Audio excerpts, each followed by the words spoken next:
Hello दोस्तों, नमस्कार। आज हम लेकर आए कक्षा 10वीं के लिए सामाजिक विज्ञान के लिए जो महत्वपूर्ण प्रश्नोत्तर है परीक्षा की दृष्टि से वो लेकर आए। तो एक बार इनको जरूर पढ़ें, देखें और अपने परीक्षा की तैयारी को जांचें। तो सबसे पहले देखते हैं सामाजिक विज्ञान के लिए। तो पहला प्रश्न है कि उत्पत्ति के आधार पर संसाधन हैं।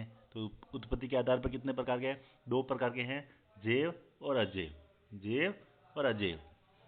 दूसरा, विश्व शिखर सम्मेलन हुआ था, कब हुआ था? 5 जून 1992 को, और वहीं से पर्यावरण दिवस मनाना शुरू किया 5 जून को। ठीक है। अगला, सीढ़ी नुमा खेती की जाती है। तो सीढ़ी नुमा खेती कहाँ करेंगे? जहाँ पहाड़ी क्षेत्र होगा, और पहाड़ी क्षेत्र कहाँ पे है? उत्तराखंड में, तो वहाँ पे। अगला, पंजाब में भूमि निम्नीकरण का कारण क्या है? वहाँ भूमि का ह्रास क्यों हो रहा है? क्योंकि अधिक सिंचाई के कारण। वहाँ पे सिंचाई बहुत ज़्यादा होती है नहरों से, इसलिए वो भूमि निम्नीकरण का मुख्य कारण है।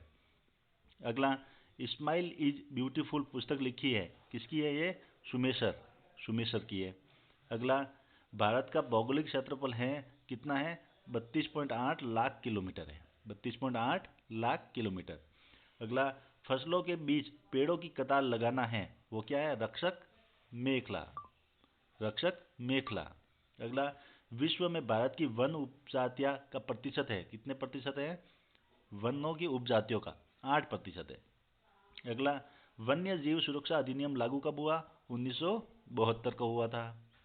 प्रोजेक्ट टाइगर योजना लागू की गई, कब की? 1973 में।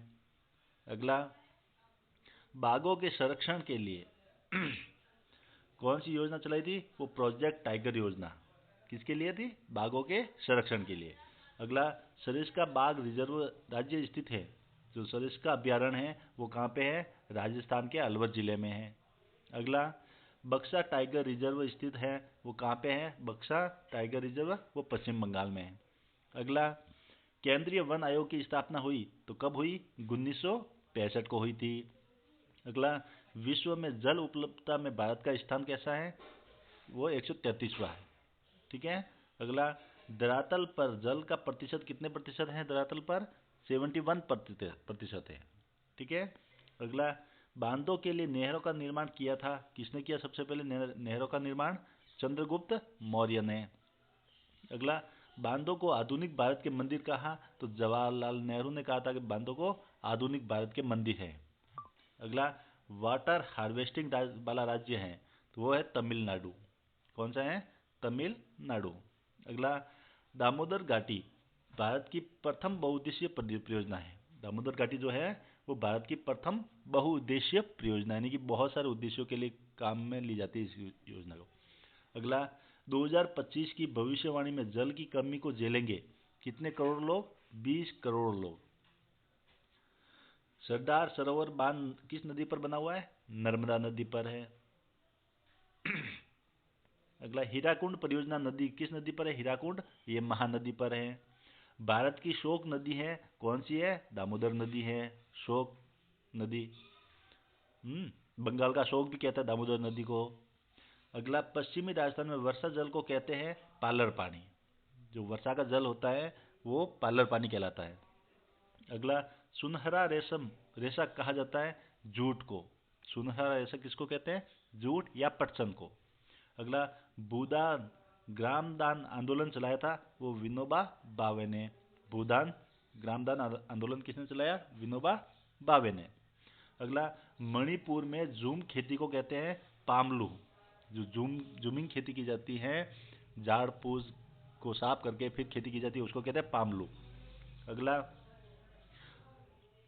बस्तर व अंडमान निकोबार में जूम की खेती को क्या कहते हैं? वो दिप्पा कहते हैं। और मध्य प्रदेश में जूम की खेती को कहते हैं दाहिया या वेबर, बेबर, यानी दाहिया या बेबर। अगला, विश्व में भारत का चीनी उद्योग में स्थान है। चीनी उद्योग यानी कि शक्कर बनाने में दूसरा स्थान है। सार्वजनिक क्षेत्र में स्टील को बाजार के रूप में सेल। एशिया महाद्वीप का सबसे बड़ा लौह इस्पात कारखाना कौन सा है? टिस्को। ठीक है। फिर अगला, रेशम उद्योग भारत का प्रमुख केंद्र है, कहाँ पे है ये? रेशम का मैसूर में। प्रथम जूट मिल कहाँ स्थापित हुई? कलकत्ता में हुई थी। और जूट की खेती भी पश्चिम बंगाल में बहुत ज़्यादा होती है। अगला, बोकारो इस्पात संयंत्र कब स्थापित हुआ? 1972 में। पहली सूती वस्त्र मिल खोली गई थी 1854 में। सीमांत सड़कों का गठन हुआ कब हुआ? 1960 में। भारत में प्रथम रेलगाड़ी कब चलाई गई? 16 अप्रैल 1853 में मुंबई से ठाणे के बीच में। मुंबई से ठाणे के बीच में ये चलाई गई थी। तो अगला देखते हैं, देश का प्राचीनतम कृत्रिम पतन है, कौन सा है? चेन्नई, मद्रास। अगला, पूर्वी तटीय अंतर्राष्ट्रीय गहराई वाला पतन है, वो विशाखापट्टनम है। कौन सा है? विशाखापट्टनम। रेलवे जोनों की संख्या कितनी है? रेलवे में कितने जोन है? 16 जोन है। भारत में समुद्री तटीय रेखाओं की लंबाई कितनी है? तो जो भारत की सीमा के सहारे जो समुद्र की तट है वो है 7516.6 किलोमीटर। अगला, एशिया में सबसे अधिक रेल मार्ग कहाँ पे है? भारत में है। सबसे बड़ा रेल मार्ग भारत का ही है एशिया के हिसाब से देखें तो। विश्व की सबसे बड़ी राजमार्ग सुरंग कहाँ है? अटल टनल सुरंग, जो हाल ही में बनी है। ठीक है, अटल टनल सुरंग। अगला, बड़ी रेलवे लाइन के बीच की चौड़ाई होती है, वो है 1.676 मीटर। अगला, डिजिटल भारत कार्यक्रम का उद्देश्य है एक ज्ञान आधारित कार्यक्रम है। ये क्या है? एक ज्ञान आधारित कार्यक्रम। हम अगले वीडियो में देखेंगे भारत और समकालीन विश्व इतिहास के वस्तुनिष्ठ प्रश्न। तब तक इनको अच्छे से पढ़े, याद करें और परीक्षा में अच्छे से उत्तर लिखें। धन्यवाद।